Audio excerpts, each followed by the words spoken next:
మహిమ కలుగును గాక. దేవుని యొక్క స్వారూప్యంలో మనందరం కూడా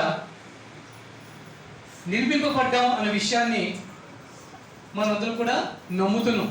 అవునా? మనందరం కూడా దేవుని యొక్క స్వారూప్యంలో నిర్మింపబడ్డాం. కాబట్టి దేవునికి ఏ లక్షణాలు అయితే ఉంటాయో ఆ లక్షణాలు మనం కూడా కలిగి ఉన్నాం. ఎంతమంది నమ్ముతున్నారు ఉన్నామని? ఎస్, ఉన్నాం. అయితే వాటి ఆచరణలో పెట్టడంలో మనం లోపం చూపిస్తూ మనం వాటిని కొదువుగా మనం భావించుకుంటున్నాం, మనకి లేదేమో అనుకుంటున్నాం. కానీ దేవుడు పరిపూర్ణంగా ఆయన స్వరూప్యం, ఆయన గుణాలు అన్నీ కూడా మనకి అందించాడు. మనం కూడా ఆయన వలె ఉండాలని చెప్పి ఆయన కోరుకుంటూ ఉన్నాడు. దీనికి సంబంధించిన కొన్ని మాటలు మనం చదువుకొని ఈరోజు వాక్యాన్ని ధ్యానం చేసుకుందాం. ద్వితీయోపదేశకాండము 7వ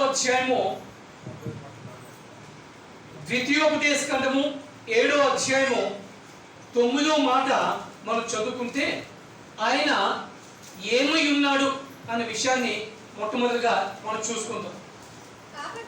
కాబట్టి నీ దేవుడైన యెహోవా తానే దేవుడనియు తన్ను ప్రేమించి తన ఆజ్ఞలను అనుసరించి నడుచుకునే వారికి తన నిబంధనను స్థిరపరచువాడని, 1000 తరముల వరకు కృప చూపువాడును, నమ్మదగిన దేవుడనియు.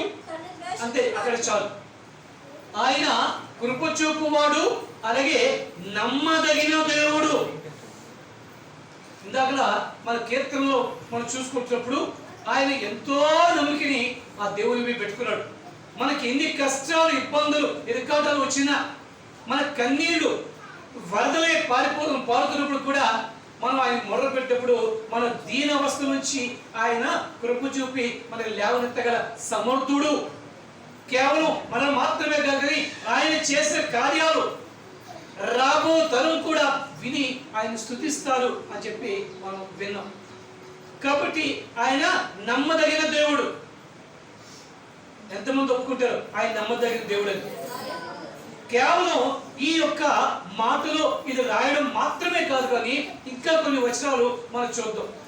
మొదటి కొరింథీయుల పత్రిక 1వ అధ్యాయం 9వ వచనం చూసుకున్నప్పుడు, మొదటి కొరింథీయుల పత్రిక 1వ అధ్యాయము 9వ వచనం చూసుకున్నప్పుడు, మన ప్రభువైన యేసుక్రీస్తు అను తన కుమారుని సహవాసములకు మిమ్మల్ని పిలిచిన దేవుడు నమ్మదగిన వాడు.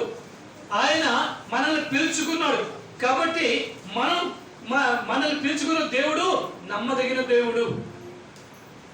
అలాగే 2వ కొరింథీయుల పత్రిక 1వ అధ్యాయంలో 18వ మాట చూడండి.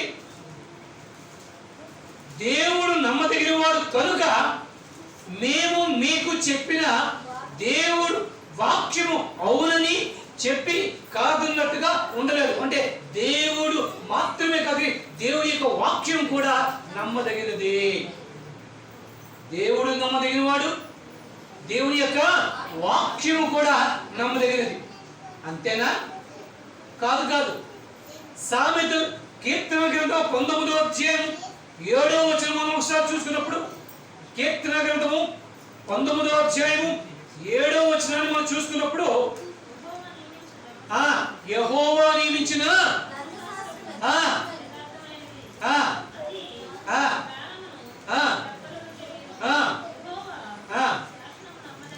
నీ శాసనములో నమ్మదగినవి. శాసనము అంటే ఆయన పాలించే తీరు, ఆయన ఇచ్చిన నిబంధన, ఆయన చేసే నీతి న్యాయములు. శాసనము అది నమ్మదగినది. ఆయన నమ్మదగిన వాడు, ఆయన వాక్యము నమ్మదగినది, ఆయన శాసనము నమ్మదగినది. ఇంకా ఉంది 119వ కీర్తనలో 86వ మాట చూడండి. 119వ కీర్తనలో 86వ మాట, ఆయన ఆజ్ఞలు కూడా నమ్మదగినవి చెప్పి రాయబడుతున్నది. ఆయన నమ్మదగిన వాడు, ఆయన వాక్యము నమ్మదగినది, ఆయన శాస్త్రము నమ్మదగినది, ఆయన ఆజ్ఞలు కూడా. చూడండి నీ ఆజ్ఞలన్నీయో నమ్మదగినవి అని రాయబడుతున్నది. ఆయన ఆజ్ఞలు కూడా నమ్మదగినవి. ఇన్ని చేసిన ఆ దేవుడు టోటల్ గా చూసుకుంటున్నప్పుడు హెబ్రీయుల రాసిన పత్రిక 10వ అధ్యాయం 23వ వచనం చూసుకున్నప్పుడు ఆయన వాగ్దానం చేసిన వాడు నమ్మదగిన వాడు. అంటే దేవునికి ఏముంది? నమ్మకత్వం ఉంది. ఏముంది? నమ్మకత్వం ఉంది. ఆయన ఒకసారి మాట ఇచ్చాడు అంటే, ఆయన మీద ఆధారపడిన వాళ్ళని ఆదరిస్తాను అంటే ఆయన ఏమాత్రం కూడా విడువడు, ఎడబాయడు. ఆయన ఈ లోకంలో మనం ఎవరినైనా నమ్మలేకపోవచ్చు, కానీ దేవుని మటుకు నమ్మగలం. ఎందుకంటే ఆయన నమ్మదగిన దేవుడు. కాబట్టి ఆయన మనల్ని ఆయన స్వారూప్యంలో చేసుకున్నాడు. కాబట్టి మనం కూడా అటువంటి నమ్మకస్తుల వలె ఉండాలని ఆయన కోరుకుంటూ ఉన్నాడు. ఈరోజు మనం చెప్పుకోవాల్సింది ఏంటంటే, దేవుడు నమ్మదగిన వాడే. ఏ ఒక్కరు కూడా కాదన్నారు. దేవుడు సృజించిన మనం కూడా ఆయన వలె నమ్మకస్తులమై ఉండాలి అనేది ఆయన కోరిక. మనం కూడా ఆయన వలె నమ్మకస్తులు అయి ఉండాలని. అందుకే కీర్తన 14లో 2-3 వచనాలు చూసుకున్నట్లయితే, కీర్తన గ్రంథం 14వ అధ్యాయంలో 2-3 వచనాలు మనం చూసుకున్నట్లయితే ఆయన తన బాధను, ఆయన వ్యధను ఆయన వ్యక్తీకరిస్తున్నాడు. ఏమిటో చూద్దామండి. కీర్తన గ్రంథము 14వ అధ్యాయంలో 2-3 వచనాలు. వివేకము కలిగి దేవుని వెతుకువారు కలరేమో అని ఆయన ఆకాశం నుండి నరులను పరిశీలించును. అయితే ఏమైంది? వారందరూ కూడా ఆయన ఎదురు చూస్తూ ఉన్నాడు. ఎవరైనా వివేకం కలిగి దేవుని వెతుకుతూ దేవుని వలె నమ్మకస్తులుగా ఉంటున్నారేమో, ఉంటారేమో అని ఎదురు చూస్తూ ఉన్నాడు. కానీ నరులందరూ కూడా దారి తప్పిపోయారు. అయితే ఆయన ఏమని కోరుకుంటున్నాడో తెలుసా? తను సేవించే వాళ్ళందరూ కూడా నమ్మకస్తులు కావాలి అని చెప్పి ఆయన కోరుకుంటున్నాడు. ఆయన ఆరాధించేవారు అందరూ కూడా నమ్మకస్తులు, ఆయన వలె నమ్మకస్తులు కావాలని చెప్పి ఆయన కోరుకుంటున్నాడు. ఈ మాట నేను చెప్పడం లేదు. 2 తిమోతికి రాసిన పత్రిక 2వ అధ్యాయంలో 2వ వచనం ఒకసారి మనం చూద్దాం. 2 తిమోతికి రాసిన పత్రిక 2వ అధ్యాయంలో 2వ వచనం చూస్తే అక్కడ ఆ విషయం మనకి తేటతలం అవుతూ ఉంటుంది.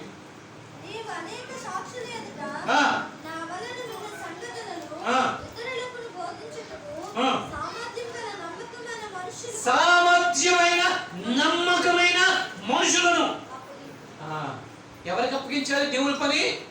సామర్థ్యం గల నమ్మకమైన వారికి. దేవుని పని చేయడం ఆషామాషి కాదు. దేవుడు ఏ రీతిగా అయితే నమ్మకస్తుడో ఆయన మన నుంచి కూడా ఆ నమ్మకత్వాన్ని కోరుకుంటున్నాడు. ఈరోజు దేవునికి మనం నమ్మకస్తులుగా ఉంటున్నామా? ఒకసారి మనం పరీక్షించుకోవాలి. నమ్మకస్తులు అంటే ఆయన ఆజ్ఞ ప్రకారం తూచా తప్పకుండా నడిచేవారు. ఇందాక మనం చూస్తూ ఉన్నాం, ఇంకా మనం చూస్తూ ఉన్నాం, వివేకం కలిగి దేవుని వెతుకువారు కలరేమో అని ఎదురు చూస్తున్నప్పుడు ఆయన దృష్టికి ఎవరు కూడా ఆ విధంగా కనబడలేదు. అందరూ కూడా దారి తప్పారు. అదే విషయాన్ని మత్తయి సువార్తలో రాస్తూ ఉన్నారు. ఏంటంటే నీతిమంతులు ఒకరు లేరు, ఎవరు లేరు, నమ్మకస్తులు కూడా లేరు. ఆయన వేదన పడుతూ ఉన్నాడు. నీతిమంతులు నమ్మకస్తులు ఎక్కడైతే లేకపోతే, జాగ్రత్త వినండి, నీతిమంతులు నమ్మకస్తులు లేకపోతే దేవుని యొక్క ఉగ్రత దాని మీదకి వస్తుంది. ఎందుకంటే దేవుడు నమ్మకస్తుల్ని నీతిమంతుల్ని తన జనులు అయి ఉండాలని ఆయన కోరుకుంటూ ఉన్నాడు. వారు నమ్మకస్తులుగా నీతిమంతులుగా లేకపోతే, దేవునికి అయిష్టంగా ప్రవర్తిస్తే, దేవునికి కోపం తెప్పించే రీతిలో ప్రవర్తిస్తే, దేవునికి విరోధంగా ప్రవర్తిస్తే, దారి తప్పి ప్రవర్తిస్తే, హృదయం కొవ్వి ప్రవర్తిస్తే, హృదయం తప్పిపోయి ప్రవర్తిస్తే దేవుని యొక్క ఉగ్రతకి మనం గురి కావాల్సి ఉన్నది. అది నేనంటున్న మాట కాదు. దేవుడు సొదొమ గొమొర్రాను చూసినప్పుడు వారందరూ కూడా తప్పిపోయి ఉన్నారు. దేవుని దృష్టిలో వారందరూ చెడిపోయి ఉన్నారు. ఆ ప్రదేశం అంతా దేవునికి అసహ్యకరంగా మారిపోయింది. దేవుడు ఆ యొక్క సొదొమ గొమొర్రాల్ని ఆయన దండించాలి అని నిశ్చయించుకున్నాడు. వెళ్తూ వెళ్తూ మధ్యలో అబ్రహాము కనబడితే, నా స్నేహితుడికి ఈ విషయం నేను చెప్పకుండా ఉంటానా అని ఆయన చెబుతూ ఉన్నాడు. అయ్యా, నేను ఈ యొక్క సొదొమ గొమొర్రా పరిస్థితిని నేను కనిపెట్టినప్పుడు వాటి చాలా నా దృష్టికి చెడుతనం కలిగించి ఉన్నది, కాబట్టి నేను దాన్ని నాశనం చేయాలనుకుంటున్నాను అన్నప్పుడు అక్కడ అబ్రహాము దేవునితోటి కొన్ని మాటలు పలుకుతాడు. అది మనకి అందరికీ కూడా తెలుసు. అయ్యా, నీతిమంతులు ఉన్నప్పటికీ కూడా ఆ యొక్క ప్రదేశాన్ని నీవు నాశనం పరుస్తావా అంటే ఆయన అంటాడు, ఒకవేళ నీతిమంతులు ఉంటే నేను నాశనపరచును అంటే. అబ్రహాము అక్కడ తనతోటి బేరమాడుతున్నాడు. బేరమాడి చివరికి వచ్చేసరికి ఆయన ఏం చెప్తున్నాడంటే, ఆఖరికి 5 మంది నీతిమంతులు ఉన్నా సరే, ఒక్కరు నీతిమంతులు ఉన్నా సరే నేను ఆ ప్రదేశాన్ని నాశనపరచును అంటే. ఆయన ఎవరు కోరుకుంటున్నాడు? ఈ ప్రదేశంలో, ఈ యొక్క ఆయన యొక్క రాజ్యంలో, ఆయన యొక్క ఈ యొక్క సృష్టించిన ఈ భూమి మీద నీతిమంతులు కావాలి అని కోరుకుంటున్నాడు. ఆ నీతిమంతులను బట్టి అందరినీ కూడా ఆయన రక్షిస్తాను అంటున్నాడు. కాబట్టి ఆయన మనల్ని నీతిమంతులుగాను నమ్మకస్తులుగాను ఉండాలని చెప్పి ఆయన కోరుకుంటూ ఉన్నాడు. ఇదే మాట ఆదికాండము 18వ అధ్యాయము 23-32 వచనంలోని అబ్రహాము దేవునితో పలికిన మాటల్ని అక్కడ మనకి కనబడుతూ ఉంటాయి. ఆదికాండము 18వ అధ్యాయము 23 అలాగే 32, 23-32 ఎందుకంత వ్యత్యాసాన్ని ఇచ్చానంటే, 23లో ఆయన మొదలు పెట్టిన బేరం, 32లో దేవుడు చెప్పిన ఆ యొక్క శేష బేరం, ఆ యొక్క మాటలు కనబడుతూ ఉంటాయి. కాబట్టి అక్కడ ఆయన చెప్తూ ఉన్నాడు, ఇదిగో నువ్వు కోరినట్టు ఆ నీతిమంతులుంటే నేను ఆ యొక్క ప్రదేశాన్ని నాశనపరచును అని ఆయన వాగ్దానం చేస్తూ ఉన్నాడు. ఇక రెండో వాక్యం వచ్చేసరికి ఇర్మియా గ్రంథములో 5వ అధ్యాయంలో 1వ వచనం ఒకసారి మనం చూసుకుంటే, ఇర్మియా గ్రంథము 5వ అధ్యాయము 1వ వచనంలో మనం చూసుకుంటే అక్కడ కూడా కొన్ని మాటలు ఆయన చెప్తాడు. యెరూషలేము వీధులలో అటు ఇటు పరిగెత్తుచు చూసి తెలుసుకుని దాని రాజవీధుల్లో విచారించాలి, న్యాయము జరిగించుచు నమ్మకముగా ఉండ ప్రయత్నించుచున్న ఒక్కరు మీకు కనపడిన ఎడల నేను వారిని క్షమిస్తాను. నమ్మకముగా ఉన్నవారు ఒక్కరు ఉన్నా కూడా అంటే నమ్మకస్తులు లేరు, నమ్మకమైన వారు లేరు అని ఆయన బాధపడుతూ ఉన్నాడు. దేవుడు మన నుంచి నమ్మకత్వాన్ని కోరుకుంటూ ఉన్నాడు. నీవు నమ్మదగిన వాడువా? ఈరోజు మనం ప్రశ్నించుకోవాలి. మనం దేవునికి ఇష్టలుగా ఉండాలి అంటే దేవునికి మనం నమ్మకత్వాన్ని, మన దేవుడు మనల్ని నమ్మాలి, దేవుడు మనల్ని సంపూర్ణంగా విశ్వసించాలి. అటువంటి నమ్మికని మనం దేవునికి కలిగిస్తున్నామా? ఎదుటి మనిషికి అయితే ఏదో విధంగా నయానో భయానో కిందో ఏదో పెట్టి మనిషిని నమ్మించవచ్చు, అంతే కదా. వేషధారణతో కూడా సాటి మనిషిని నమ్మించవచ్చు, కానీ దేవుడిని నమ్మించగలమా? దేవుడు అంతరంగా ఎరిగినవాడు, నీ ఆలోచన ఏమిటో పసిగట్టగలవాడు. అటువంటి వాడిని మనం నమ్మించాలి అని దేవుని యొక్క లేఖనం మనకు చెప్తుంది. అటువంటి నమ్మకత్వాన్ని మనం కలిగి ఉండాలని చెప్పి దేవుని యొక్క వాక్యం మనకి చెప్తూ ఉన్నది. బైబిల్ గ్రంథంలో చూసుకుంటున్నప్పుడు సంఖ్యాకాండము 12వ అధ్యాయము 7వ వచనం చూసుకుంటే, సంఖ్యాకాండము 12వ అధ్యాయము 7వ వచనం చూసుకుంటే మోషే గురించి ఆయన చెప్తూ ఉన్నాడు. ఏమని చెప్తున్నాడు తెలుసా? మోషే నా ఇల్లంతటిలో నమ్మకస్తుడు. మోషే ఎవరు? నాయకుడు. ఐగుప్తు నుంచి ఇజ్రాయెల్ జనాంగాన్ని దేవుని యొక్క శక్తితో, దేవుని యొక్క మాటతో ఆయన వారిని నడిపించిన నాయకుడు. అటువంటి నాయకుడి గురించి దేవుడు చెప్తున్నాడు, మోషే నా ఇల్లంతటిలో నమ్మకమైన వాడు. అంటే ఆయన నాయకులు నమ్మకమైన వారు అయి ఉండాలి అని దేవుడు కోరుకుంటూ ఉన్నాడు. ఇక చూడండి, మొదటి సమూయేలు గ్రంథము 2వ అధ్యాయము 35వ వచనం చూసుకుంటే, మొదటి సమూయేలు గ్రంథము 2వ అధ్యాయము 35వ వచనం చూసుకున్నప్పుడు అక్కడ యాజకుని గురించి చెప్పబడుతున్నది. నమ్మకమైన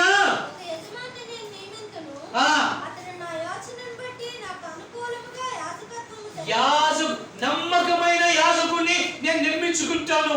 ఆయన నా ఆలోచన చొప్పున ఆయన నమ్మకంగా నడుచుకుంటే, అంటే యాజకుడు కూడా నమ్మకస్తుడై ఉండాలి.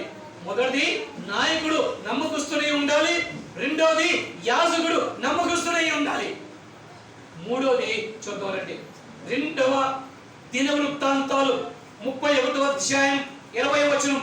2వ దినవృత్తాంతాలు 31లో 20వ వచనం. అక్కడ హిజ్కియా గురించి రాస్తూ ఉన్నాడు. ఆయన పనిచేసేవారు కూడా నమ్మకంగా ఉండాలి అనే విషయాన్ని అక్కడ రాస్తూ ఉన్నాడు.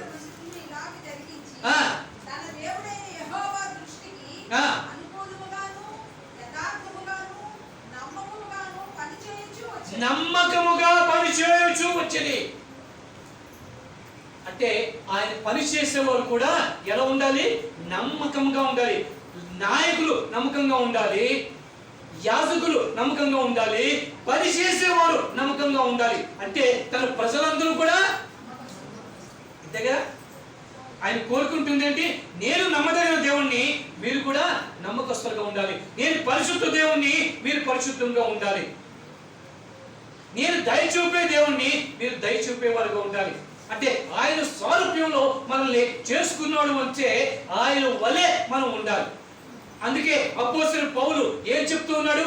మీలో క్రీస్తు స్వరూపము వచ్చే వరకు నాకు ప్రసవ వేదన కలుగుచున్నది. అంటే క్రీస్తు స్వరూపము, క్రీస్తు స్వరూపం అంటే ఆయన బయట కనబడే ఆకారం కాదు అంటున్నాడు. ఫిలిప్పీయులకు రాసిన పత్రికలో క్రీస్తు మనసును మనం కలిగి ఉండాలి. ఏది కలిగి ఉండాలి? క్రీస్తు మనసును కలిగి ఉండాలి. క్రీస్తు మనసును కలిగి ఉన్నప్పుడు మనము నమ్మకస్తులుగా ఉంటూ ఉంటాం. దేవుడు ప్రాథమికంగా ఆయన్ని సేవించేవారు నమ్మకస్తులు కావాలనే కోరుకుంటాడు. దేవుడు ఆయన్ని సేవించేవారు, ఆయన్ని ఆరాధించేవారు, ఆయన్ని అనుసరించేవారు కేవలం నమ్మకస్తులు మాత్రమే చాలు. అంతేగాని వారికేవో వరాలు ఉండాలి, వారికేవో తలాంతులు ఉండాలి, వారు అందరి చేత ఆకర్షింపడుతూ ఉండాలి, వారేదో గొప్ప ధనవంతులై ఉండాలి, వారేదో జనుల మధ్య విశిష్టత కలిగి ఉండాలి అనేవి చూడట్లే. కేవలం దేవుని పట్ల నమ్మకస్తులై ఉంటే చాలు. దేవుడు వారిని వాడుకుంటాడు. వారిని బట్టి దేవుడు సంతోషిస్తూ ఉంటాడు. వారిని బట్టి మిగతా జనాలందరినీ కూడా రక్షిస్తాడు, ఆశీర్వదిస్తాడు. అటువంటి నమ్మిక మనలో మనం చూపించగలుగుతున్నావా? దేవుడు నేను నమ్మగలుగుతున్నాడా? ఈరోజు మన ప్రశ్న, దేవుడు మనల్ని నమ్మగలుగుతున్నాడా? మనం దేవునికి నమ్మకంగా ఉండగలుగుతున్నామా? ఎందుకంటే దినములు చాలా చెడ్డవి. ఆయన రాకడా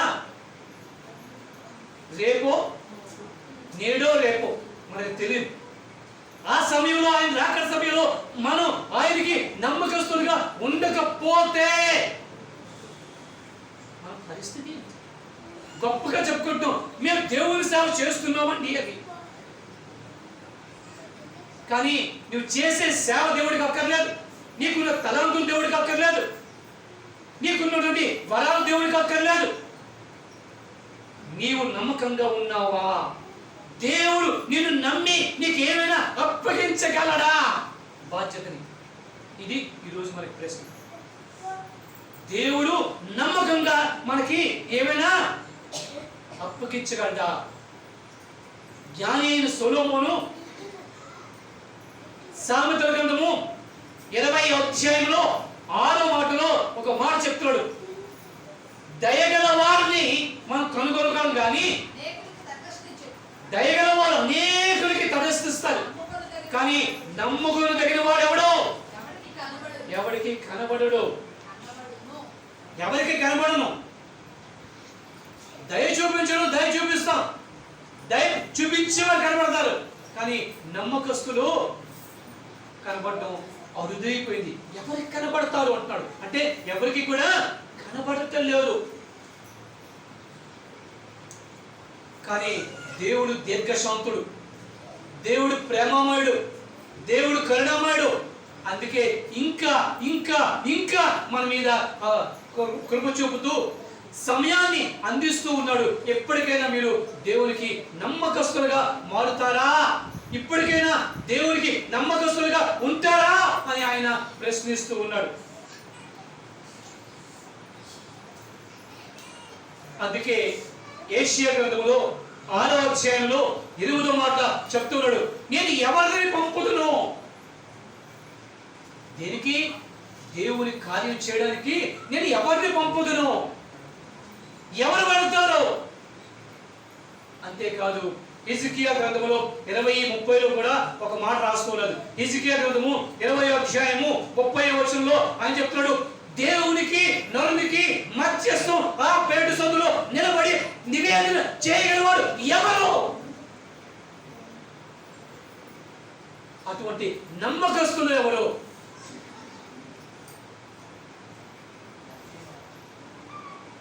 దేవుడు వెతుకుతున్నా పరిపూర్ణంగా ఆ రీతిగా ఉండేవారు ఏ ఒక్కరు లేక, ఏ ఒక్కరు కానరాక దేవుడే స్వయంగా దిగి రావాల్సి వచ్చింది. ఆయనే శరీరధారిగా ఈ లోకానికి రావాల్సి వచ్చింది. యేసుక్రీస్తు దేవుని యొక్క విషయం అన్నిటిలో కూడా ఆయన నమ్మకస్తుడు. యేసుక్రీస్తు మీద దేవుడు పరిపూర్ణమైన నమ్మిక కలిగి ఆయనకి ఆ బాధ్యతని అప్పగించాడు. చివరిలో ఆయన ఏమంటున్నాడు, తండ్రి నీవు నాకు అప్పగించిన పనిని నేను పరిపూర్ణము చేసేది. ఇదిగో నా ఆత్మను నీకు అప్పగించు. నన్ను ఏ పని నిమిత్తమైతే నీవు ఈ భూలోకానికి పంపించావో ఆ పనిని నేను నమ్మకముగా పూర్తి చేశాను అని చెప్పి ఆయన చెప్పగలుగుతున్నాడు. ఈరోజు దేవుడు మనకిచ్చిన బాధ్యతల్ని మనం అంత నమ్మకంగా చేయగలుగుతున్నామా? ఒకసారి మనం ఆలోచించుకోవాల్సిన అవసరం ఏర్పడుతూ ఉన్నది. ఇందాక చెప్పినట్టుగా ఆ కీర్తన గ్రంథంలోంచి మనం చూసాం. ఆ మాట మరొకసారి చూసుకుందాం. 50వ అధ్యాయంలో 50వ కీర్తనలో 2-3 వచనం చూస్తున్నప్పుడు ఇందాక చదివిన మాటే మనకు కనబడుతుంది. వివేకము కలిగి దేవుని వెతుకువారు కలరేమో. అదేనా? 50వ కీర్తన 2-3 వచనాలు.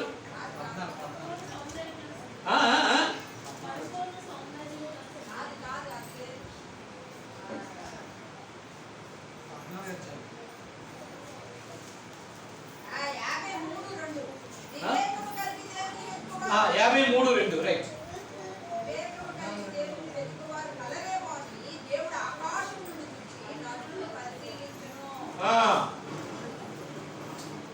రైట్.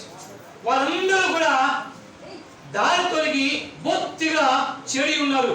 ఒక్కడును తప్పకుండా అందరూ అన్న మాటకు అర్థం ఏంటి? ఏ ఒక్కడు కూడా, అందరూ. మేలు చేయవాడు ఎవరు లేరు, ఒక్కడైనను లేడు. రోమీయులకు రాసిన పత్రిక 3వ అధ్యాయము 10-11 వచనాలు ఒకసారి చూద్దామా.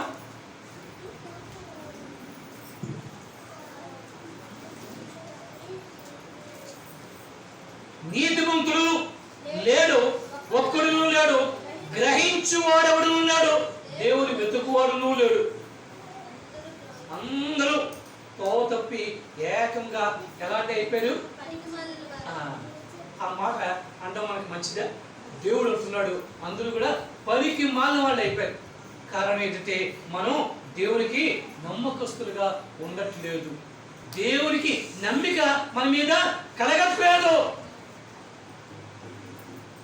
అలాంటి మనకి బాధ్యతని ఎలా ఇస్తాడు? ఆయన ఆశిస్తూ ఉన్నాడు, నువ్వు కొంచెములో నమ్మకంగా ఉంటే గొప్ప వాటిని నీకు అందిస్తాడు. ఏంటి? నీవు కొంచెంలో నమ్మకంగా ఉంటే ఆయన గొప్ప గొప్ప వాటిని ఆయన ఇస్తాడు. చూడండి, లూకా సువార్త 16వ అధ్యాయము 10-11 వచనాలు. లూకా సువార్త 16వ అధ్యాయంలో 10-11 వచనాలు.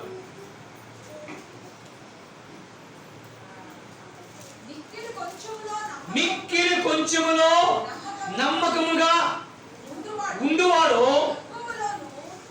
దేవుడు వారికి దేవుడు మనకి ఇచ్చిన చిన్న పనైనా ఏ పనైనా మనకి నమ్మకంగా మనం ఆయనకి చేయగలిగితే ఆయన గొప్ప గొప్ప బాధ్యతలు మనకి ఇచ్చి ఆయన మనల్ని ఏం చేస్తాడ?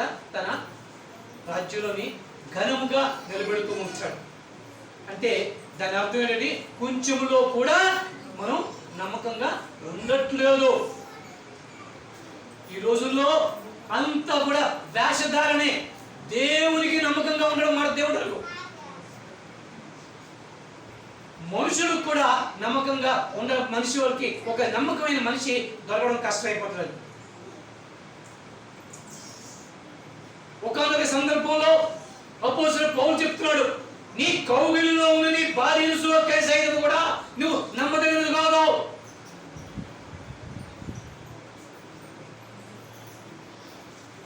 ఎంత ఘోరమైన పరిస్థితి మానవాళ్ళలో ఉన్నది ఒకసారి ఆలోచన చేస్తున్నాం. కానీ దేవుడు మనం నమ్మకస్తులు కావాలి అని చెప్పి ఆయన కోరుకుంటూ ఉన్నాడు. ఇది నేనుంటున్న మాట కాదు. మనం కొంచెంలో నమ్మకంగా ఉంటే ఆయన అధికంగా సంతోషిస్తాడు. మత్తయి సువార్త 25వ అధ్యాయము 21వ వచనం చూడండి. మత్తయి సువార్త 25వ అధ్యాయము 21వ వచనం. అక్కడ ఒక రాజు బయటకు వెళ్ళి ఆయన తన దాసులను పిలిచి తలాంతులు ఇచ్చి వెళ్ళినట్టుగా మనకు కనబడుతూ ఉంటుంది. 5 తలాంతులు పుచ్చుకున్నవాడు ఆయన మరొక 5 తలాంతుల్ని ఆయన చేకూర్చుకొని వచ్చి ఆయన సమర్పించినప్పుడు ఏమన్నాడు? బడా నమ్మకమైన దాసుడా. అంతే, మనం కొంచెంలో నమ్మకంగా ఉంటా ఆయన ఒక మనిషి, ఒక రాజు, ఒక వ్యవసాయకుడు ఇంతటి గొప్ప కార్యాలు చేస్తుంటే దేవుడు అటువంటి కార్యాలు చేయలేడా? మనం దేవుని దృష్టిలో కొంచెములో ఆయన అప్పగించిన పనిని అంతరంగా శ్రద్ధతో భక్తితో దేవుడు చూస్తున్నాడనే భయంతో మనం నిర్వర్తిస్తే అనేక విషయాల మీద ఆయన మనకి ఆధిక్యతని ఇస్తారంటున్నాడు. ఆయన మనకి ఏమి ఇవ్వాలనుకు చూస్తున్నాడో తెలుసా? ఆయన రాజ్యాన్ని పరిపాలించే భాగ్యాన్ని ఇవ్వాలని చూస్తున్నాడు. మీరు రాజులైన యాజక సమూహం అంటున్నాడు. అంటే ఇంతటి ఘనతని ఇవ్వాలనుకుంటున్నాడు. యజమాని సంతోషంలో అంతటి ఘనతని ఇవ్వాలనుకుంటున్నాడు. ఇది ఎప్పుడు లభిస్తుంది? మనం ఆయనకి నమ్మకస్తులుగా ఉన్నప్పుడే. మనం ఆయన్ని నమ్మకస్తులుగా లేకపోతే మనం ఎంత ప్రయత్నించినా దాన్ని మనం ముందుకు దేవుడు అటువంటి నమ్మకస్తుల గురించి ఆయన కోరుకుంటూ ఉన్నాడు. అయితే ఈ రోజు ఇంకా దాన్ని ముందుకు తీసుకెళ్ళడం కుదరదు. కాబట్టి వచ్చే దేవుని యొక్క చిత్తమైతే వచ్చే మరొక వారంలో నమ్మకమైన వారుగా ఉండడానికి ఆ లక్షణాలు ఏమిటి, ఏముంటే దేవుడు నిన్ను నమ్మకస్తుడు అని గుర్తిస్తాడు, దేవుడు నిన్ను గ్రహిస్తాడు, నీకు బాధ్యతలు అప్పగిస్తాడు అనే విషయాన్ని మనం చూద్దాం. ఎందుకంటే మనందరినీ కూడా ఆయన నమ్మకస్తులుగా ఉండాలని చెప్పి కోరుకుంటున్నాడు. దేవుడి చిత్తమైతే రాబోయే దినాల్లో నమ్మకస్తులకి ఉండవలసిన లక్షణాలని మనం ధ్యానిద్దాం, ఆచరిద్దాం, దేవుడిచే ఆశీర్వదింపబడతాం.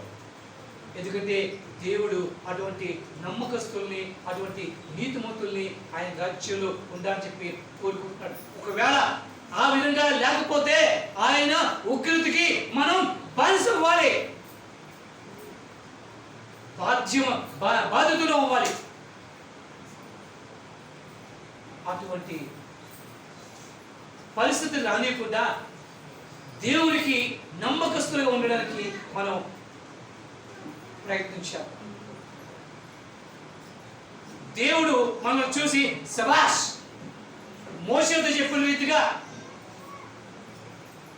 ఈయన నా ఇల్లంతుడిలో నమ్మకస్తుడు అని మోషేని చెప్పాడు. అబ్రాహాము కూడా దేవునికి ఇష్టడై ఉన్నాడు. అందుకే ఆయన ఏమన్నాడు, ఇతను నా స్నేహితుడు అన్నాడు. అన్నాడా లేదు?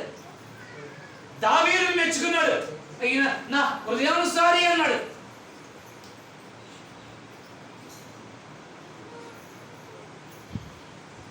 అటువంటి విరుదులు ఇచ్చి మనల్ని ఆయన సత్కరించాలని, ఆశీర్వదించాలని ఆయన కోరుకుంటూ ఉన్నాడు. మరోసారి చెప్తున్నాను, దేవునికి ప్రాథమికంగా కావాల్సింది నమ్మకత్వం. అంతే తప్ప నీ తలంతులు కాదు, నీ వరాలు కాదు, నీ ఆస్తులు కాదు, నీ అందం కాదు, నీ ఐశ్వర్యం కాదు, నీ యొక్క ఏది కూడా కాదు. ఆయనకి కావాల్సింది నీవు ఆయనకి కావాలి, నీవు ఆయనకి నమ్మకముగా కావాలి. ఆయన నిన్ను వాడుకుంటున్నాడు, నీవేవి కూడా అక్కర్లేదు. ఎందుకంటే మనం అంటూనే ఉన్నాం, నాకున్నవన్నీ కూడా నీవిచ్చినవే, అవునా కాదా? దాన్ని బట్టి మనం అతిశయపడితే, దాన్ని బట్టి మనం గొప్ప పడిపోతే, దాన్ని బట్టి మనం గర్విస్తే అది ఏమైనా మంచిదా? మనం చెప్తున్నాం ఇవన్నీ కూడా నువ్వు ఇచ్చినవే అని. మనం అతిశయించాలంటే మనం దేవుని యందు మాత్రమే అతిశయించాలి. ఆ సజీవుడైన దేవుని కలిగి ఉన్నాం అని మనం అతిశయించాలి. ఎందుకంటే ఈరోజు కీర్తనలో కూడా మనం చూసుకున్నాం, ఆయన మనల్ని ఆదరించే దేవుడు, ఆయన మనల్ని హక్కులు చేర్చుకునే దేవుడు, ఆయన మనల్ని ప్రేమించే దేవుడు, ఆయన మన మీద దయ చూపే దేవుడు. ద్వితీయోపదేశకాండంలో మనం చూసాం, ఆయన నిత్యము కృప చూపే దేవుడు, నమ్మకమైన దేవుడు. ఆయన మాట ఇచ్చి తప్పిపోవడానికి ఆయన నరుడు వంటి వాడు కాదు. అంటే దానిలో ఆ మాటని మనం ఒకసారి విశ్లేషిస్తే ఏమవుతుంది? నరులు అపనమ్మకస్తులు, అంతేగా? కానీ ఆయన ఏం కోరుకుంటున్నాడు? మనం ఆయనకి నమ్మకస్తులుగా ఉండాలని చెప్పి ఆయన కోరుకుంటాడు. ఎవరైతే ఆయన దృష్టికి నమ్మకస్తులుగా ఉంటారో దేవుడు వారిని ఉన్నత స్థలంలో ఆయన ఆశీర్వదిస్తాడు.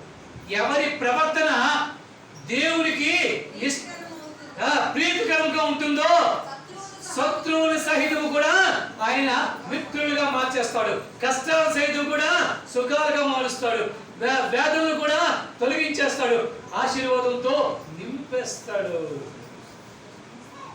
దేవుడు ఆ రీతిగా నిన్ను నన్ను చేయాలని చెప్పి కోరుకుంటున్నాడు. మనం నమ్మకంగా ఉందామా?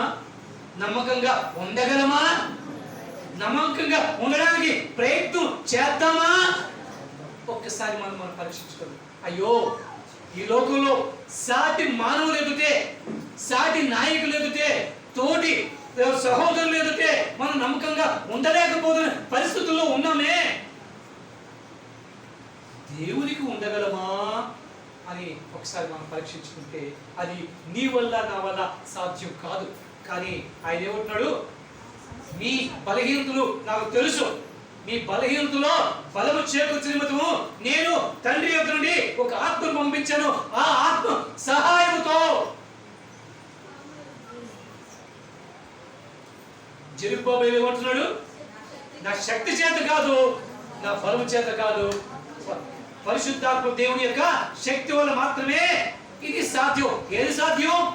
మనలో ఆ దేవునికి నమ్మిక కలిగించడం దేవుని పరిశుద్ధాత్మ దేవుని యొక్క శక్తి వల్ల మాత్రమే సాధ్యం. కాబట్టి అనుదినము అనుక్షణము మనం పరిశుద్ధాత్మ దేవుని యొక్క నింపుదలతో ఆయనతో ఆయనలో మనం ఉన్నప్పుడే మనం దేవునికి ఇష్టలుగా ఉంటాము. ఆ రీతిగా ఉండడానికి మనం ప్రయత్నం చేద్దాం. రాబోయే దినాల్లో దేవుడు మనకి కృప చూపితే, మరొక దినాన్ని అనుగ్రహిస్తే, నమ్మకస్తులుగా ఉండే వారి యొక్క లక్షణాలు ఎలా ఉంటాయి ఒకసారి మనం పరీక్షించుకుందాం. ఆ రోజు మనకి ఏడుపు రావచ్చు, బాధ కలగవచ్చు, అయినప్పుడు కూడా తప్పు లేదు.